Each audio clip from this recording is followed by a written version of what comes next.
ladies and gentlemen. It's me, Dr. Donna. Welcome to week 26 of 10. Last week, I read A Reporter's Life. Here's what I have for you. Ladies and gentlemen, this was a long book. Number one, I have been wanting to read this book because I read Dan Rather's book and I read Barbara Walters and some other people that were reporters on the news at that time. So I wanted the information. And while there was a lot of information, it was like a history lesson. I'm not recommending the book because there's a lot of information. Unless you're a history buff, you are just going to have to read and read and read and read. So here are my takeaways. The thing that resonated, one of the major things that resonated the most with me was the amount of experience that he had before he ever became a news anchor, before it ever took place. And it also reminds me of the story of Truett Cathy, who started Chick-fil-A. And what I'm finding in today's time, and I probably am going to sound like an old head, and that's okay, is that skill development isn't as important as it used to be. Skill development. And this isn't a matter of let's have AI, AI can do it, AI can do it. When I was in school, teachers used to say, what do you think, you're going to have a calculator in your pocket? And now we actually do. But it is the skill set, the refining and the defining of your skill set. That is the part that I take away, the biggest takeaway. And then taking risk, which is one of the principles of real leadership. Reporters and journalists go where normal people or people that just go about their everyday lives would never ever go, and they attack things and they do things that the average normal person wouldn't do, and that's what real leaders do.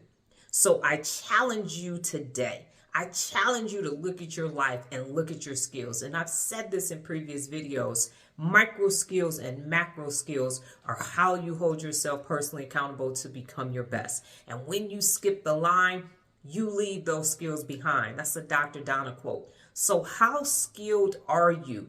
Especially right now when you can just phone it in and delegate it and have all of the technology and the computers do everything for you. But when you are interacting with another human being,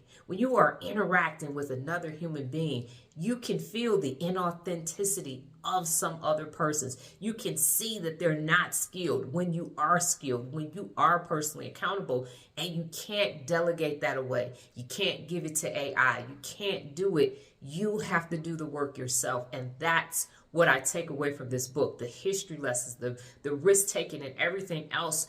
You have to do that in your personal life too. You can't just phone it in. You just can't say, well, I don't have to do that because I have money and I have staff and I have. That has nothing to do with you learning what it takes, the skills that it takes for you to become your best in everything that you do. Whether you're making up your bed, whether you're a parent making a difference in the life of a child, whether you are an employer or an employee, it doesn't matter what it is that you're doing. You just have, well, I'll say if it's immoral or it's illegal, it does matter. But besides that, you need to become your best at it. You need to leave a legacy behind. Don't allow all of these unaccountable people to tell you, oh, it's okay, you don't have to do that. Oh, why are you working so hard? Look at you, sweat equity. And sweat equity is overrated. It's not. It's not. It is not. Skill development. Stop trying to hurry up and get to the end because you are missing skills. Take the time to become skilled at everything that you do. Go slow to go fast so that the results and your legacy will last. Got it? Good. Last week's next cycle, I have been attempting to not do this for a very long time. And so I have TikTok lives. I do the lives every day. And I have the subscription, but I haven't used it. I was trying to get rid of it, but you got to contact TikTok to get rid. I was like, okay, this is just too much. I'm going to have it.